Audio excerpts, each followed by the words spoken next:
et quand se déroule l'action de votre premier roman? Alors, ce roman se déroule à Grenoble. C'est les débuts de la Révolution française. À Grenoble, il y a eu la journée des Tuiles, donc c'est en juin 1788. Et donc je raconte ça, mais aussi ensuite l'action passe à Lyon, où il y a l'industrie de la soie, et on voit le début du mouvement ouvrier, même à l'époque. Et puis ensuite à Paris, et le roman se termine en 1790, à la fête de la Fédération du 14 juillet. Donc en fait, c'est les débuts de la Révolution française.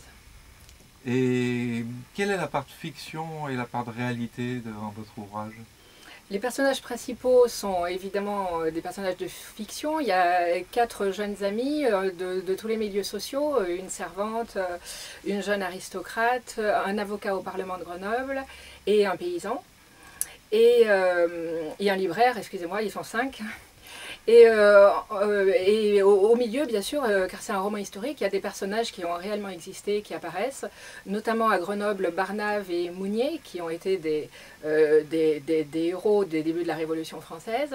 Et puis, on voit aussi apparaître d'autres personnages peut-être moins connus, comme Casimir Perier, qui possédait le château de Vizille, près de Grenoble. Et puis, vers la fin, on voit Danton, Robespierre, Camille Desmoulins, etc.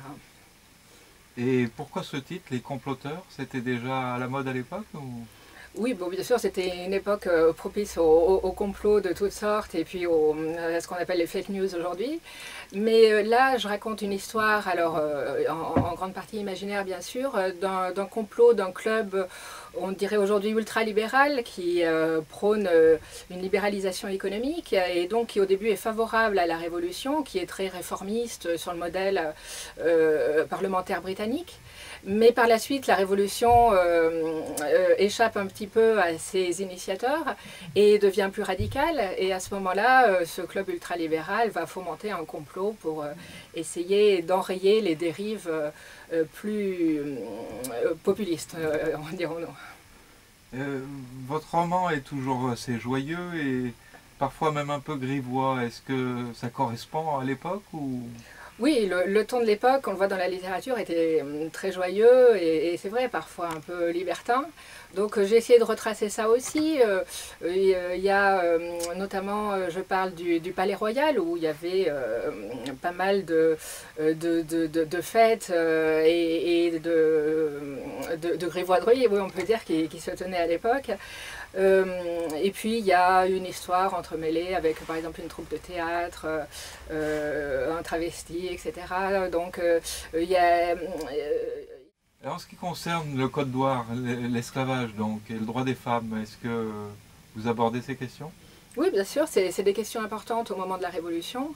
Il y a eu un grand débat sur l'abolition éventuelle de l'esclavage, du code noir. Mais en fait, on voit qu'on est au début du capitalisme et du libéralisme. Et en fait, l'argent qui venait des colonies a été très important pour le développement économique. Il y avait beaucoup d'intérêts en jeu. Et donc, bien qu'il y ait eu des révolutionnaires favorables à l'abolition du code noir, finalement, les enjeux économiques l'ont emporté. Et concernant la question des femmes, bon, j'essaie de montrer évidemment que les femmes n'ont pas accès à tous les métiers, qu'elles ont des revendications. Bon, il y a Olympe de Gouges à l'époque, bien sûr, qui est connue.